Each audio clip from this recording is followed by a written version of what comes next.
What's up? And welcome to Forte Catholic. This is your host, Taylor Schroll. It is good to be here. I'm recording in my house, the Forte Catholic Intergalactic Studios.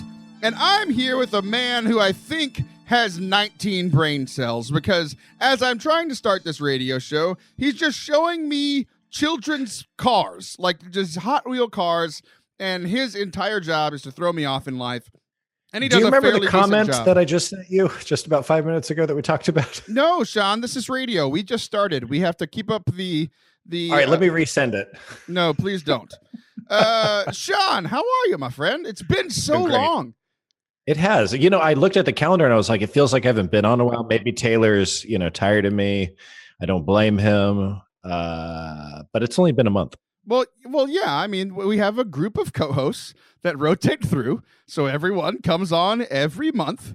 So if you felt like you did something wrong, that's probably your conscience talking to you, because just like in our relationship with God, God was not mad at you. I was not mad at you. But if you thought you did something wrong, it means you probably did. So you need to go to confession. So as I mentioned, I'm not God, even though sometimes I may seem to act like I think I do. I am. Let's go to confession, Shaun. Like, what do you think you need to confess to me? Not your real confession, not your sins to God. How have you sinned against me? I've been a terrible teammate in Rocket League. We haven't played in weeks. You haven't made one mistake in the last month, because we haven't played together in a month. We're like real life friends, and we spend time together. And yet the last time I talked to you was when you came on the radio, because my life has been absolutely ridiculously busy, and like, I don't know what to do with my life, and I'm finding a little bit of happiness here and there, but I do miss you. I really do. Well, we were texting back and forth. We had some love letters talking about you being sick and how life is going. How overworked you feel. Does your boss listen to this? My boss does listen. Hello, Matt. Those of you that have been listening over the course of the semester, and yes, I work in youth ministry, so I think of life in semesters. We've had not enough people to do all of the work. So if you want to come work in youth ministry and save me, thank you. That would be great. Ablaze.us. Come work with me. I'm amazing. But also, it's just been busy. We expanded this summer. There's been great things, right? Like, I don't want to paint this like it's been a terrible semester. It's been a great semester. It's just been very busy. But I do have some cool news, Shaun McAfee. Are you ready for me to share this? Mm-hmm. I, along with the staff at Ablaze, and hopefully many of you, will be going to Rome in the spring. Yay! I'm so excited. I'm so excited. So we are going as a staff, as part of our formation, but we're also taking people with us. Like, just like people go over to Rome and Israel and all of these places, Greece and Ireland, all the time for pilgrimages. And we are going. We want people to experience this with us. I am so very excited. I've only ever been out of the country into like border towns in Mexico. This is the first time I'm going to go like over an ocean. I'm terrified and excited. Yay! You're basically going to puke. Well, thank you. I hadn't thought of that, but thanks for ruining my excitement, Shaun. You're very good at that. Talk to me about jet lag before you fly over. I got some tips. Wouldn't I have jet lag after? You'll have it on the way here more than you will on the way back, because going forward in time is harder. Trust Shaun. Why? That's never proven to work. But I'm coming to see you. That's the other part of this. You live over in Italy because you're not a real American, and you live there. I'm going to Rome. Shaun lives 4.5 hours north of Rome. You live 4.5 hours north of Rome? 3.5 on a train. Yeah. Well, then why'd you say 4.5? Because that's a really expensive train. Well, you're probably gonna want to grab the train that stops a few times. I mean, I could say I live an hour and a half from work, which is true. It would take me an hour and a half to walk, but most people say like the fastest way I could get there. So like I live about 8 minutes from work. But why would you just pick some random time and not the fastest time, Shaun? What's wrong with you? So we talked about lying and going to confession. I was exaggerating a little bit. We haven't talked about that yet because, again, we're keeping up the illusion of radio. This is all in a row. So you're referencing something that happens in the second segment that hasn't happened yet because somehow time travel and jet lag. Yeah, that's not the way I remember this. Well, that's because you're not very bright. But you are an Italian, and you live over in Italia, and you came to America, and you refused to see me. But now it seems like you want to see me when I go to Rome. Yes, that'd be great. And you're going to a few other places, right? You're going to Assisi, Orvieto. Yeah. Where else? Coughing. I'm going to Rome, Assisi, Arvietta. What is that place? So I sent it to you, and I was like, I don't know how to spell this or say it properly. So you tell me what that place is. And you probably don't know why it's important. I do not. Okay, so Orvieto, first of all, is where the bleeding host of Bolsena is. Bolsena is right there on the. Of course, like we all knew that, Shaun. I'm just kidding. Keep going. Never know how to take you seriously. Never. So I just never. don't ever take you seriously. No. So Orvieto, first of all, is where the bleeding host. That is, I mean, it's like a 10,000 person procession on the Feast of Corpus Christi is. Also has a big, beautiful Gothic cathedral, but it's where the popes used to hide from invading armies in this big cistern, which goes like 7 floors beneath the ground. It's got several like wonderful Catholic sites there, wonderful, beautiful churches painted by some very famous people like Giotto. I know you might not know that one, but Giotto, he taught. I believe it's pronounced Johto, and that was the first region in the original Pokemon games. Okay. Good to know. I don't know how to continue from here. It's a beautiful Tuscan town. Oh, you're also going to Siena. Wait. You just said Tuscan, which is a place on Tatooine, which is where most of Star Wars happens. So, all right, it's gonna be hard to go on a pilgrimage with you. So apparently when Star Wars says a long time ago in a galaxy far, far away, they meant Arvieto, where all the popes hid. Why were they hiding? Why didn't they stand firm like good leaders? I think because their armies were disbanded and nobody really wanted to protect the popes at that time, so they drove them north. Orvieto is probably a 1-day journey back then north, and it offers better protection. Plus, you have the elusive nature of this hilltop town. You'll see it when you get there. It's like not even hilltop; it's like cliff top. All of the sides of Orvieto is one giant cliff, so it's easily defensible, more so than Rome, which is probably not only surviving incoming armies, but people also rebelling against the emperors at the same time. So now you said that it was 1 day away, but now none of us can trust you for what that means. Like, do you mean 1 day like crawling on your belly, 1 day walking, 1 day jogging, 1 day in a carriage? Like, what type of 1 day are we talking about? I'm guessing the popes probably rode in some sort of caravan, or they probably just took their Bentley. They have those. They have the Pope Mobile, so it'd be a 1 day Pope Mobile event. But it's not. But the Pope Mobile is not a Dodge Caravan, so I'm not sure what you're saying. They still think it's a Fiat. It's actually a Benz now. They sold out to Germans. Thanks, Benedict XVI. Attaboy. We love you, Papa Benny. Okay, so I'm also going to Siena, which is where Catherine is from. That's all I know about Siena. Tell me about where else I'm going. What does that place do? Siena. So Siena is built on you'll notice it has an enormous piazza in the center, and that was actually I love pizza. I just ate one. It's not in the shape of a pizza. It's in the shape of a circle. Draw it on your desk. And it was actually pizzas not circles, Shaun? Slices of pizza. That is how Italians eat pizza. They don't slice it. Well, they're weird. You'll learn that when you get here. You'll ask for a pizza and you'll be like, why is it not sliced? And they'll hand you a fork and a knife to do it yourself. Anyways, Siena is on the ruins of an old amphitheater. They built around it and kept the city center as the pit of now a very famous horse race. But also, of course, St. Catherine of Siena was born there and lived there and entered the Dominican convent there. And then you're also going to Assisi, right? I am, which is where Francis and Claire are from and everything else that I don't know about.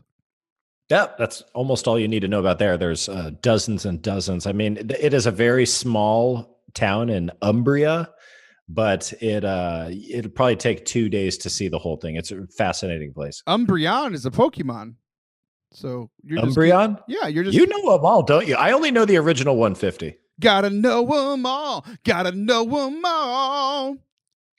Didn't you and your son recently catch all of them? We did catch all of the Pokemon, but the new Pokemon game came out last Friday, and my son and I have had a blast playing. Oh, I heard it's a ton of fun. It is a lot of fun. You want to hear an interesting parenting move that I used while playing Pokemon the other day? Nope.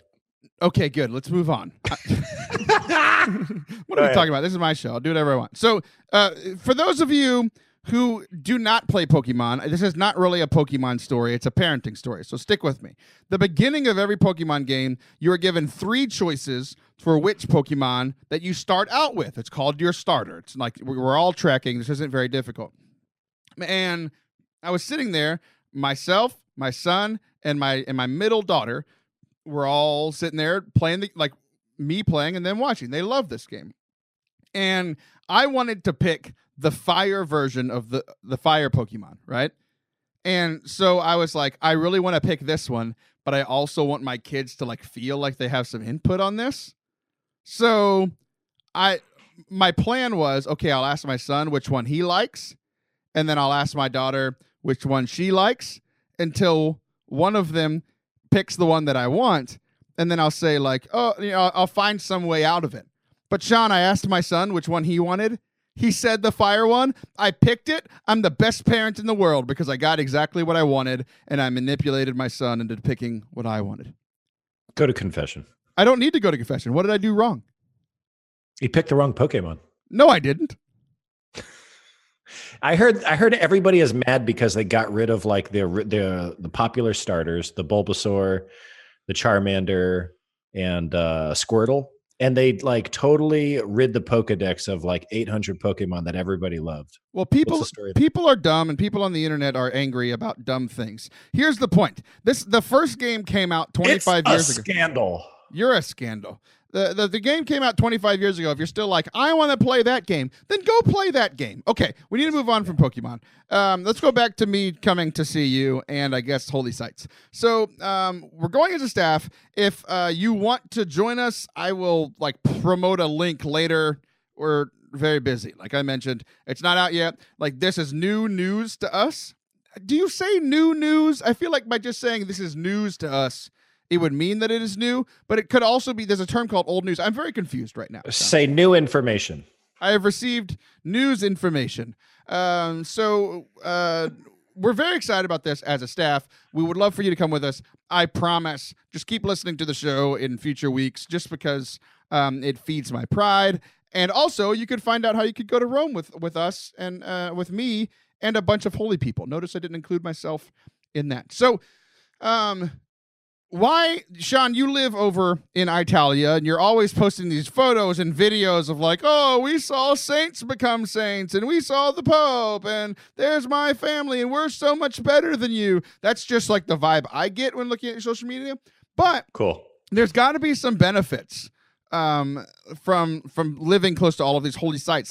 What is the point of visiting a holy site when I could just sit home and watch Disney Plus? Well, if it's in the footsteps of the saints, now I've never been to the Holy Land. I think that one's going to be totally different, but it's the same kind of character as, it'd be like, why would you visit the Liberty Bell or the place where they signed the Constitution of the United States of America? I know you don't think I'm an American, but I am. So just for the record there. But we all know you just looked at that. I'm watching you look on your phone as you're saying that, and you have Wikipedia pulled up, and you're like, what are, I don't want to say the Statue of Liberty because that's the most popular thing in America. I don't want to say New York City. Let me pick the 4th, 5th, 6th most popular things in America to not throw them off. Okay, keep going. Going to those events anywhere they are, they're going to help you connect with those people and the event a lot better, right? You're going to understand it as you see things. You start to understand it and connect with it a lot more. Well, that same thing happens for me, at least, whenever I go on these pilgrimage destinations, especially seeing the relics and sitting at the foot of the altar where these people are buried. That really the heroes of my faith. It does a lot for us. You get able to, when you go and see Assisi, you're going to walk into this church, the Church of St. Stephen there, and it hasn't been changed since the 11th century. There's the baptismal font that both Francis and Claire were baptized at in the cathedral there. Just seeing these, you can almost imagine the joy on their parents' faces as these events happen. And it just connects you with the saint a lot better to visualize it. Plus, it's just really cool. So not only whenever you come to visit me in Rome, you already said that you're going to be in the sites of all of your religious heroes. I'll be there too. So it'll be the greatest day for you because you'll get to meet all of your religious heroes, some of which are dead and some of which who just feel dead inside. So whenever... So sad. I was wondering if you're just going to let that one go or not. What is going to be like? I'm excited for this trip because I know that a bunch of other people have like gone to Rome and really enjoyed it, and it's been great for their faith. And God knows, and everybody listening knows, I need a boost. Like I need something to like wake me up inside, wake up spiritually. And will this trip do it for me? Like you've already kind of mentioned it. Like being there is cool, but like why is it going to take me traveling across the world to connect with the Jesus? Well, it's not just connecting with Jesus. You're really connecting with the church that he instituted. First of all, the hierarchy, but also the beauty of the church that has developed over the course of 2 millennia now. Did I say millennias? That's wrong. Millennia? Edit that out. I don't make mistakes on the show either. News. But going to some place like Rome really depends on you, because you could go through the Vatican Museum and kind of be untouched. But at the end of going on that tour and entering into the Basilica of St. Peter, you're going to feel like a very small ant on the floor because it's so enormous, and you're going to be blown away by the beauty of everything around you. Other people, they really just kind of want to go visit relics, saint relics, or maybe go visit like art. Go see the paintings of Caravaggio over at the church of the French church, the titular church of St. Louis, over that corridor. Or, maybe you just want to go get some good food and do all that. It really just depends on you. So before you go to Rome, I would read up, maybe have a conversation with your bud Shaun here, and see what is really going to be touching to you, especially if you have kind of a wide open schedule. The last thing you want to do is get in on like a day-long excursion that you have no interest in. When you're in Rome, take your time, go do something that you want to do. When in Rome, don't do what the Romans do. And I do believe that the food is going to be a spiritual experience for me as well. So Shaun, I'm looking forward to you being my unpaid guide whenever I come to Rome. And we're going to be right back with a tremendous guest that we definitely haven't interviewed already because Shaun hasn't made that obvious. Tim Glemkowski. He has way too many letters in his last name, but he's a great guy, and I can see the future, and the interview goes very well. Stay tuned.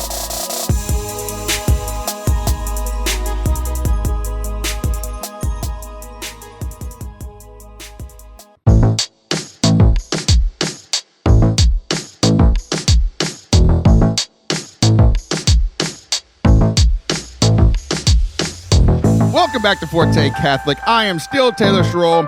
He is still Shaun McAfee, the crazy Italian that for some reason tricked me many, many moons ago into still being on the show. And you're still here because I don't have the heart to tell you to leave. It's like the dog, that sort of thing. What? Taylor, what, you said Shaun? You're coming to Rome in March. I'll show you my U.S. passport when you come there, and you can shush up about all this patriotism stuff. I'm sorry. The connection went out for a second. Did you say U.S. green card? I don't think you're not a real citizen. You're not a real citizen. I don't think password rhymes with green card, but go ahead. It was the internet, I guess. So someone needs to save this conversation, and it's not going to be me or you because that was a terrible way to introduce this thing. But the person who is on the line with us is a man whose last name is just a bunch of letters thrown together. This man is Tim Glemkowski. And how are you, first of all, Tim? You doing all right? No, I'm doing good. Good. Yeah, thanks for having me. Absolutely. Can I say something? Yes, you need to comment on what this man is wearing, because we talked a few weeks ago about what everybody was wearing on the show. It was super awkward and super weird. So, Shaun, keep it going for us. Well, he looks like Han Solo right now. He's got the Han Solo vest on. I was just gonna say he's got like a really interesting last name. Like, you ever known somebody has two first names? A first name is the last name. Well, it looks like somebody corrects themselves when they say his name. Like, they're like Tim Glemkowski. Like, Kowski is the last name and Glenn is his first name. Let me just remind you guys, the most of the great saints of the 20th century were Polish. We got Faustina, John Paul, Maximilian Kolbe. Just throwing that out there. I'm not familiar with a Saint Glemkowski, though, so I don't know what your point is. I'm not familiar with any skis in the saint book. Not yet. I used to tell my students when I would teach high school, I wanted to be the first canonized saint that still remembered all the lyrics to Kanye West's College Dropout album. And now that he's Christian, I feel like that's like more and more, that's like an okay thing. So we have to talk about Kanye. Wait, Shaun. No, we're done with Kanye. We talked about him for the last few weeks. Shaun, you just said something accidentally brilliant. So you said there were no skis that have become saints. Tim is talking about Polish saints. And for many, many, many, many, many moons, I've told people this. I had the Pope on a slope on my wall. So while there are not skis in heaven, the skis that the Polish saint John Paul II was wearing are now a relic. You're welcome. There we go. I was thinking of that image in my mind whenever I was saying it too. So brilliant minds. Yeah, second class. Kowalska, Faustina Kowalska, it's kind of the same genre. Very close. No skis yet. No, very different, Tim. So explain a little bit to, like, you do look like you came straight out of Solo, Star Wars story, like Tim Glemkowski, a Star Wars story. What is your story? Who are you? Why are you on the show? Why did I let you come on here? And what's the prequel about? Because we know Han Solo died.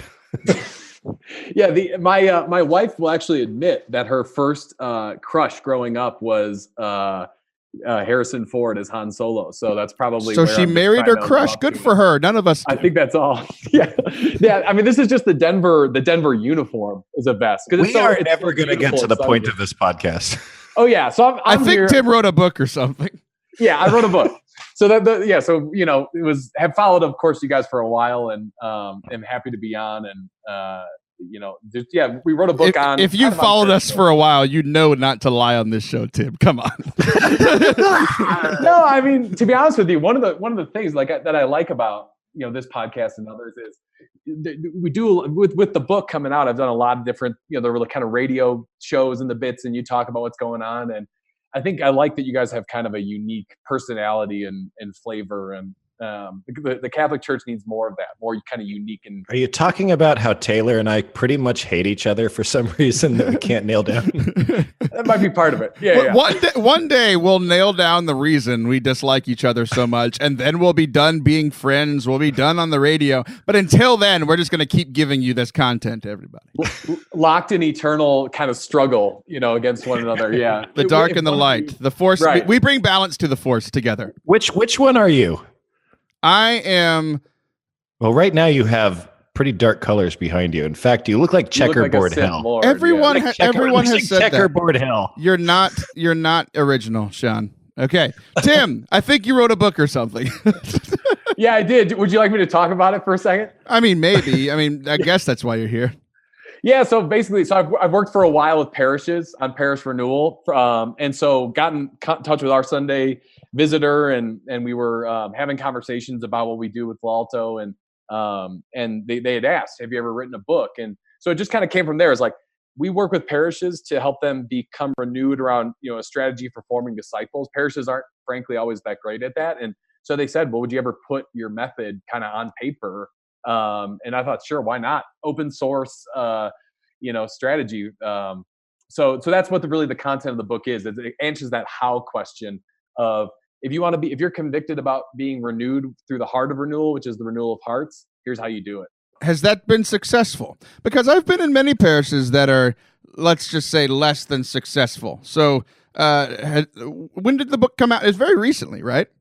Yeah, November 8th is when it released. So it's just very. As we record this, it is November 18th. You've had 10 days to change the world. Has that happened yet? Yeah, it's been amazing. You wouldn't believe it. You're right. I wouldn't believe it. 4 quick steps to. No, I mean that's actually one of the things we're trying to fight against. There can be this mentality in parishes. Parishes are awakening to the need because they're starting to feel the pain points. When attendance and donations start going down, people start asking questions finally, even though we probably should have for a long time. And so in a lot of ways, I think people still do look for quick fixes. How do we just kind of do bam, bam, bam, and then we're done? And what we're trying to convict them about is authentic renewal is always a slow, process, because it's about the transformation of hearts and lives more than it is just kind of doing a few things differently. Right. So tell us about casting the vision. Yeah. So everything. Tell us about aligning everything. Really? No. What just happened? I don't know what just happened. Shaun, are you okay? Are you having a stroke? Is everything okay medically? No, just looking at his page here. You got to put this on the Patreon. It just says align everything, and that is we're what not popped doing out to me. Patreon. We're doing a radio show, Shaun. What are you doing? I'm so sorry. I just needed you telling me how to align everything. It makes more sense if you read the book. So part of the idea is that, yeah. For the most part, so the mission of the church is what it's always been, to make disciples, to save souls. Frankly, like, parishes don't always operate in that mentality. Like, that maintenance mode thing that we do a lot as parishes, it can be a lot more about just like, let's just kind of rinse and repeat and kind of play church to an extent. And so one of the things we talk about in the book is getting really kind of convicted about, we exist to evangelize, and then aligning all of the key ministries in the parish with that mission so that things aren't just operating. So a great example is, the example I always use is marriage prep. The way we do marriage prep makes no sense for the kind of people who are actually coming to be married in the church. I've seen the paperwork. Like, most people are not practicing the faith. Most people are living together, and we just have them do a little bit of paperwork and maybe attend a day up at the diocese, and then they can rent the church and we make them pay a bunch of money for it. Like, there's all these people, young couples coming to us, and we're not doing anything. Versus I have this priest friend who has, prepared hundreds of couples for marriage, and he got really convicted about, this is one of these areas that we're doing everything wrong. And so he just started doing simple things to actually like evangelize the couple, give them mentors, build relationships with them. And he said, this is no joke, when he prepared us for marriage, and when he was doing that, he had walked with almost at that point 150 different couples for marriage. He said of all of those, only one had ever been divorced. So like, there's really simple stuff that you can do, but a lot of parishes aren't really doing it. I feel like that's the only sacrament in the church where there, like you said, there's very little preparation goes into it. I mean, we don't treat First Communion like that. We don't treat baptism like that. We don't treat confirmation like that. But with married couples, you're absolutely right. It's just kind of like this quick little process, like going through Amazon or something to purchase something. But even with those sacraments, like, I would honestly, like, we're getting better and better at catechesis, I think, as a church, which is good. But like, personal faith is still required for any sacrament to bear fruit. And sometimes, a lot of times, even with First Communion and confirmation in many parishes, we're not really doing much to elicit personal faith still. Here's my solution for everything. I'm not a fancy author like you two. I just have a dumb radio show and podcast. But right when I got this thing started, I had a engaged couple come on to the show. And we were going to talk about what being engaged was like, and in that moment, either the Holy Spirit or my concupiscence, one of the two. It was one of those two things that led to this idea. I said, let's play a marriage prep test game, and I tested them on how well they knew each other and what marriage was about. And if they passed, I was going to allow them to get married. If they did not pass, they had to both enter, like, one had to enter seminary and the other one had to become a nun. I think that's the solution for what we should be doing for marriage prep in parishes. I can host the game. I can do it digitally. But if you pass, you get to rent the church and you get it for half the price that you were going to. But if you do not pass, you have to become a priest or a nun. Okay, I need to hear how this happened. I need to hear how this ended up. How did it end up for that couple? Did they pass? They passed, and I'm 100%. My program is 100%. They are married. They listen to one of them listens to the show. Hello, Khaki. She's listening right now, probably with a baby tied to her hip, because they are a very happy, beautiful Catholic couple. I am the best. Okay. I don't even know why I wrote the book. I don't know either. I mean, like, you just need Taylor to just get a microphone in front of him and then just auto dictate the entire book and the entire sequel, really. I would like Taylor, if we do an audiobook version, I think I'm going to reach out to you. I need that Forte Catholics. All I want to do is read audiobooks. He's going to be like, the statistics are heartbreaking. In 2007, 24% of Americans identified as Catholic. It's crushing.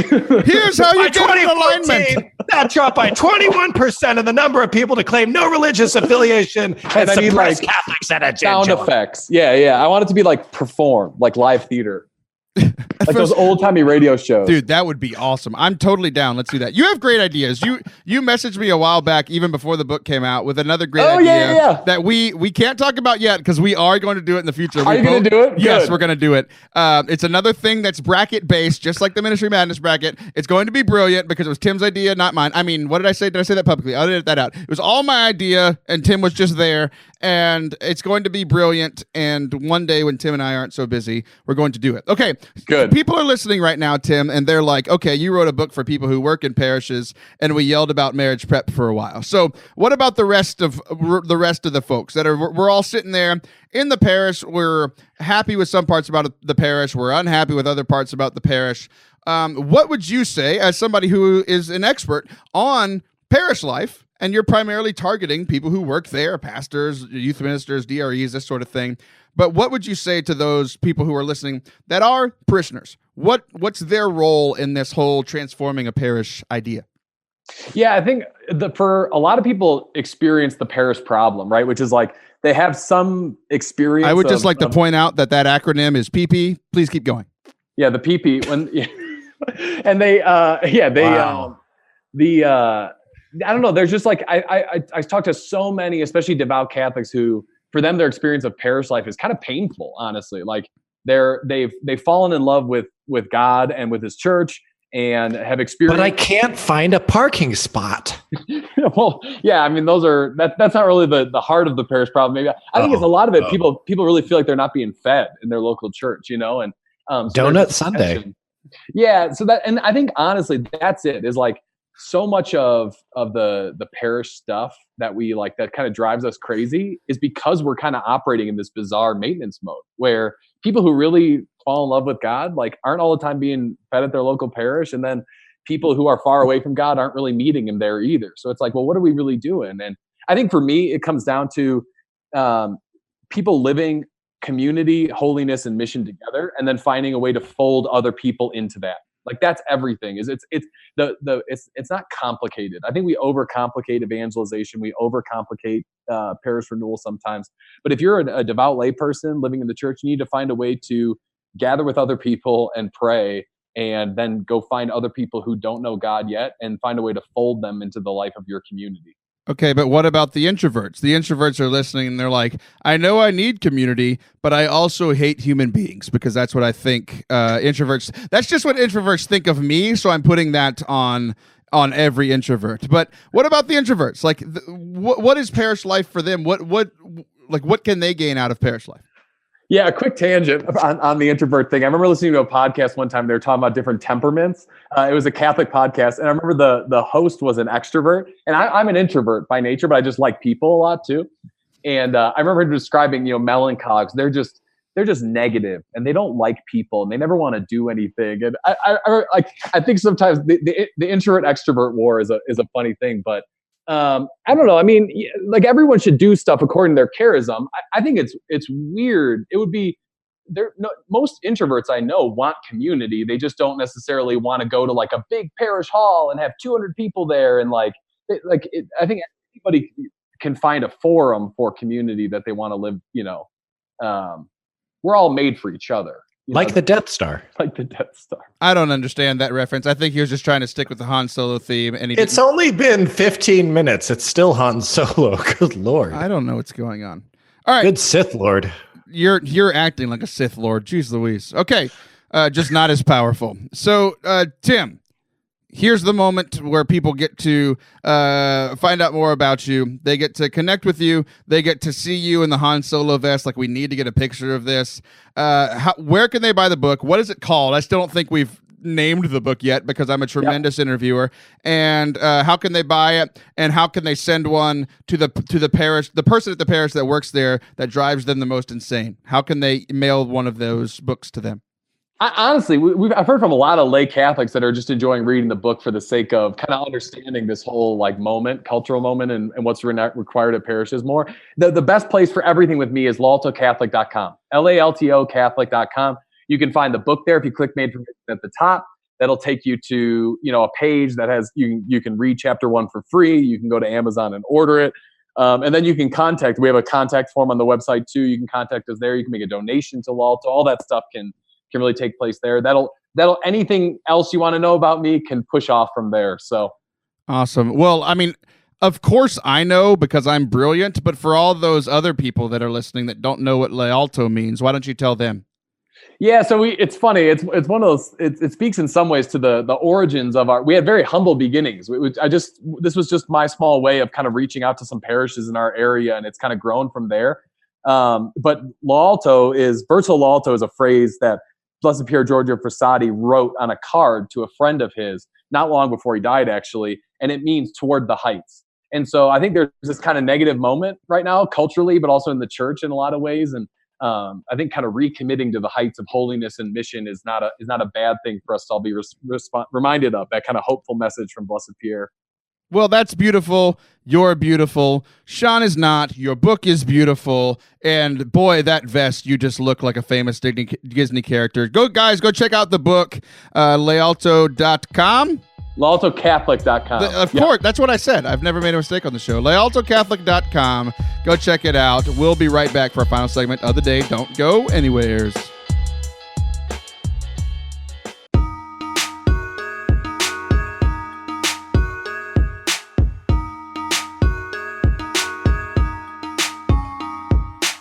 Welcome back to Forte Catholic. Boy, was that quite the time we had with old Tim Glemkowski. Isn't that right, Shawnee boy? That's right. That was last segment. It was last segment. We're now in the future. This is something that has happened in the past. Okay, Shaun, you're a strange boy. Are you aware of this? Nope. You are aware of this. Everyone in your life tells you this. So if you're unaware, it means you are the most... I'm ignoring everybody. Well, yeah.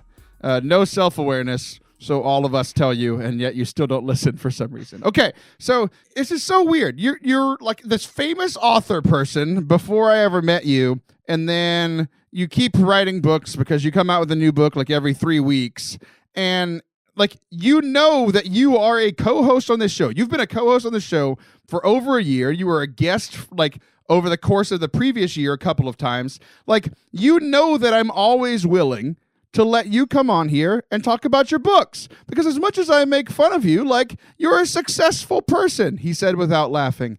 And, like, you do good things for the church. And, like, the whole reason you're on this show is because you have things to say, and I like those things. And yet, every time you come out with a new book, you're like, hey, can I come onto the show and promote this book? Shaun! You're a co-host on the show. It is partly your show too. Of course you can come on and talk about the book. Why do you keep asking me dumb questions?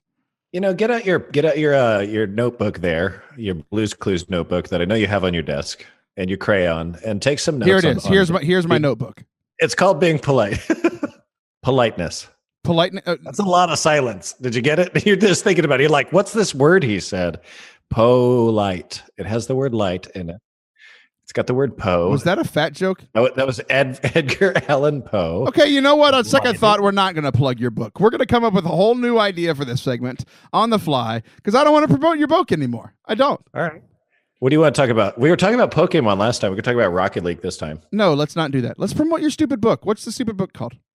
It's called I'm Catholic, Now What? Okay. I proposed it. I proposed it as kind of like a Catholic bucket list. What are the 100 things a Catholic has to do or know in order to basically have a fulfilling Catholic life in the church? And as I got like maybe 20, 30, 40% into the book, further into the book I realized, a lot of this is directed towards converts. But then another idea took hold. Like, okay, we got this book that's directed towards converts. It's going to be great for RCIA. But then I started to realize, as I thought more and more about converts and what converts need to know, this is what actually most Catholics don't know. So I think a lot of people find themselves maybe at like a midlife faith crisis, or coming right into the church and being totally stunned, and it's not what they thought they were. These two people are kind of in the same category. They're basically going, what am I supposed to do with this faith? What am I not getting? Why is that person genuflecting before receiving the Eucharist? Or what is exactly the Latin Mass? What are these cultural elements and these other elements to the sacraments that I've never even heard of or seen before? Can somebody please tell me what's going on? And I wanted to write that book. Okay, so you said is it exactly 100 things? Right around 100 things? Yep, it came out to 100. Okay, yep. So how many of these... you're a convert, this is a perfect book for you to write. I've been behind this book more than I think any of the other ones previously that you have written. Because you were like, here's a book about this thing. And I'm like, And you were like, I'm Catholic, now what? And I'm like, hey, I'm Catholic. And I don't... Sure, Shaun. You can come on the show and promote your book. I don't even know why you need to ask, but I'm not really personally interested. You've promoted every book that you've written in the last 3 years on this show. Thank you. You're welcome. And I've also gotten you onto other shows, but whatever. You don't have to be thankful. It's fine. So you wrote this book, and it's 100 things that I either need to know or to do. Is that correct? Yeah, exactly. Or basically, and the do can be an active thing, like go and get an indulgence. And what are those? So that's a do and a no. But then there are things in the beginning of the book, like getting started. So there are mindsets that I think most Catholics will really benefit from. Like one of them is called license to learn. And I tell this anecdotal story about how I wanted to get a degree. My undergraduate degree is in aeronautics, but I did not want to learn to fly. But I eventually did, and it became a ton of fun. And at the end, I got my license, and my instructor said, "Okay, Shaun, this is your license. You can go fly a plane solo now. You can rent a plane, single engine, all the specs. But this is really, I need you to know that this is really your license to learn. This is your opportunity to go and become a better pilot, to learn to fly at night, to learn to fly through clouds and not be able to see the ground, to learn how to fly, to land a plane when you can't see the ground." Well, Catholics need to learn how to do other things after confirmation. So really the sacraments become our license to learn more and deepen our faith and become more enculturated into the church. Well, I think it's obvious to anybody that's listening to the show that I never got my license to learn. It's been illegal for me to learn ever since I was a small boy. And I also want to say that you were learning to fly, but you didn't want to. That reminds me of a Tom Petty song. I'm learning to fly, but I don't want to, which makes me very proud of you. And now that I have all the context for this book, you said it's 100 either mindsets, things I need to do, or things I need to know. 100 is a great number. One time I took a test in high school, it was my senior year. It was over my summer reading. Now, I very rarely did schoolwork during the school year, so asking me to do something over the summer was just literally impossible. And my mom was also a person that was like, "Hey, you don't need to do schoolwork during the summer. You're off of school. You don't need to do it." So I didn't. And I had a 100-question test over that summer reading. Shaun, if I would have guessed just the letter A on everything, I would have gotten around a 25, right? That makes sense mathematically. I got a 12. It's the worst grade I ever made on anything. I got a 12 on this test because I tried to answer. And that was my lesson that day was don't try. Because if I didn't try, I would have gotten 25 points instead of 12. That's the name of your next book. Don't try. Don't try. The Taylor Schroll story. Isn't that something Yoda says? Don't try, just do. What does he say? Do or do not. There is no try. There you go. So my question to you is, I want to see if every one of these things in your 100 things were a thing that I need to do to get 1 point. If I was reading your book, if you would have sent me an advanced copy or something, which is something you would never do because you're not a professional. We learned this last time you were on the show. But how many points do you think I would have? I haven't seen the book.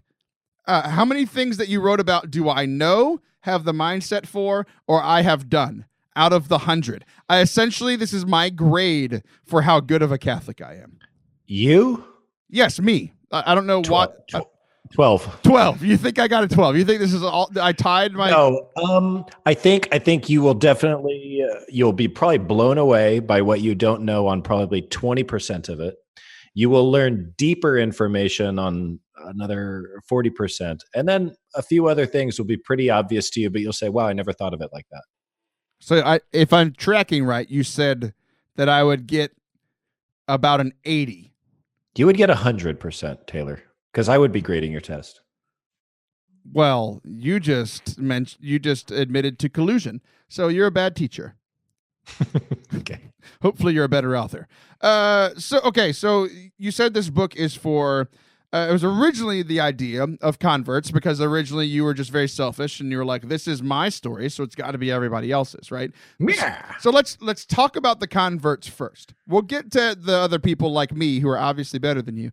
But what about the converts? What will a convert, somebody who just went through confirmation? Like I was just a confirmation sponsor for 2 kids this last weekend. Like it was awesome. I loved that. It was cool.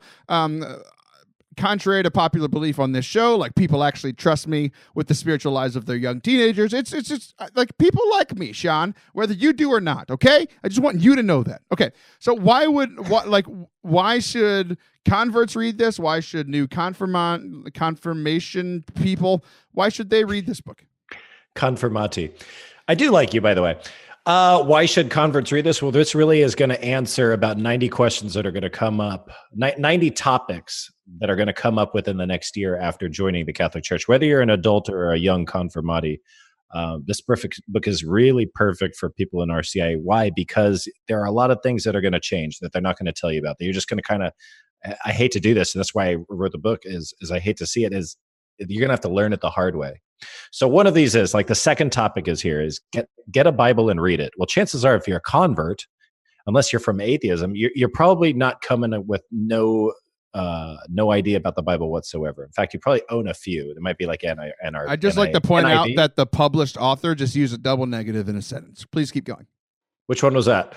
You said I don't remember. People can okay, great. Hit the remind go back 20 seconds now. 25 seconds now. No, so okay, so say you're a convert and you got a Bible, right? It doesn't mean that you need to immediately throw out that Bible. It doesn't mean that you're done reading the Bible just because, we Catholics have this sense about them that they, aren't very biblically literate. Doesn't mean unless you have the Message Bible, just throw that away. The Message Bible is the worst. I'm talking. I don't care. It's not your show. Actually, I own a copy of the Message Bible. That was the first Bible my wife bought me. 2 years before your wife has terrible taste. We know that because she married you and bought you a Message Bible. You would never say that to my wife. Take it back. I would actually. I'll call her right Here's after Here's the most important thing that converts are going to run into that this book's going to help you with. In fact, it's a huge section in the book, is knowing and defending the faith. Right? This is the thing that Catholics just can't do after they convert, is tell other people why they became Catholic. And so sure they can. They're like, hey, why'd you become Catholic? Because I married a pretty Catholic. Like that's a sufficient answer. Right, exactly. I had to do it to enter the church. No, so this is going to take you through becoming an apologist, where the steps to really practicing and getting more frequent in apologetics, understanding the church fathers, proving God exists, knowing the historical heresies of the church and how they actually come out in some of the subtleties in our culture today, and then identifying with explaining some of the misconceptions of the Catholic Church, like papal infallibility or infant baptism or something like that. Okay, so what is the thing? Like you mentioned, why? Like one thing you mentioned earlier, it might not be the answer, but you're like, oh, why is that person kneeling down to receive communion? Like, what do you think is like the thing that they're going to read? That is the thing that's the most like, oh, that's why those weird Catholics do that. Oh, like anybody reading the book? We're sticking with the converts for now. We're about to shift over to the others. Oh man, it's too bad. It's too much. I would probably have to go with like one of these being a modern Catholic topics, like combating relativism. Like people just aren't really thinking about that. That's like a total mindset change, and it helps you understand why the church is something that doesn't change her dogma or her teachings based on what the culture is doing. We retain those things. So that'll probably be one of those, hey, what are the weird Catholics, why are they never going to get with, the progressive community? Well, it's because that, really rubs against Catholicism, period. There's also some hot topics on here. Can we say bad words on your podcast? We deal with issues like masturbation and pornography. So I hit them right on and say, look, you got to quit doing these day one. Name why they're a sin, and to give people steps on how to recover from those. Because really, those are things that even though you might become a Catholic, you can go to confession once a week, and that's highly encouraged in the book. If you can't understand, identify those kinds, you're really going to hinder those graces that you're receiving from Holy Communion, going to Mass, and then your new sacramental marriage, and going to confession once a week. If you can't identify and combat those directly. So you heard it here first. The answer to the question the book poses, I'm Catholic, now what, is stop sinning. Just stop. You should stop doing that. If you can just do that, the rest of it takes care of itself. Okay, so what about those of us who are not converts? We've all been stuck in this church. I mean, in this church for our whole lives. So why would I read the book? What would I get out of it? What would the person listening to this that went to Catholic school or CCE or youth ministry, what would somebody who's been Catholic get from reading this? Because they've been Catholic for their whole lives almost, but I can still find myself asking, well, now what? Sure. And that'll be different for all types of lifelong Catholics, right? We call them cradle converts. So if you've been Catholic your whole life and you're picking up this book, it's probably because you flipped through it and found a question you wanted answered. And that really just depends on the individual. There's probably a lot of Catholics who have studied the heck out of the church fathers that actually don't quite understand evangelization. They want to be more involved with their parish, maybe become, and or open up a podcast like you did, or just tell Please their don't friends do that. about People need to stop starting podcasts. Yeah, you had the last one, so let's make that the final one. No, so people are going to, if I was a lifelong Catholic, which I'm not, I would imagine that I would have a good reason for probably being a bit disenfranchised by the church. And we're going to talk about things like scandals, like what it was the latest scandal and how did the news react to it, and what's the right mindset that a wholesome Catholic can have to handle any scandal that rocks the church. Any scandal that might even rock my own diocese or parish. Like what are the things that keep people in the fold of the faith that make it worthwhile being a lifelong Catholic? What else? Yeah, we talked about evangelization. So something like this. This is the very last topic in the book. Is that a spoiler? It's evangelizing your kids. Right? I don't think evangelizing your kids is a spoiler. I don't think that's something like, oh my gosh, I didn't see that coming. Well, I hope not, because you're a good Catholic. But something like that people might just not think about, because they're thinking, hey, look, I'm a lifelong Catholic. I'm just going to send my kids to Catholic school and let the teachers there raise them. And I'm going to, get a newsletter from the pastor, and he's going to tell me when CCD starts back up and when First Communion is. But no, the church actually teaches that the parents are the first and final evangelists of their children. In fact, I can't remember what saint said it, but they said, oh, maybe it's actually just I do want to correct you. It's first and foremost, not final. It's not like I'm the first person to teach you and I'm going to be the last because I'm locking you in this closet and you're never meeting another person. I don't know about that. I think if you evangelize your kids, you are the final evangelist if you do it the right way, because it's not going to take somebody else there to get them excited about being Catholic and knowing God. You're their very first one. And if you're successful at that, you might have closed the book on it and set them on fire for life. I think it just depends. So you're of the belief that there are Catholics out there that are excited about it every day. I hope so. Well, that's not been my experience. We're very different people, but maybe that's why you're successful. So, Shaun, we got to wrap it up. Where can people find the book? How can they get it? Oh, I have to mention this. Anybody that's listening can tell already that this book is more like a how-to or a guidance book or a faith book. You know what it's not, Shaun? It's not an encyclopedia. And you said that this book was #1 on religious encyclopedias on Amazon, and I just want to not congratulate you because that means absolutely nothing to me. You know what's so funny, though, is you've seen the cover. It's got like different images of like a thurible and a crucifix and all these wonderful Catholic images. Some people say a thurible is just how Charles Barkley says terrible. Please continue. Also, that guy, what's his name? The football player. Shaun, we got to wrap it up. Where can people buy the book? Go to Amazon. Go to Amazon.com or just go search Shaun McAfee. I'm Catholic. Now what? I'm Catholic, now what? You're Catholic, now what? This is Forte Catholic, now what? Now what? You need to subscribe and go rate the show because this was awesome and you need to tell us how awesome we are. I'll be back next week. See ya!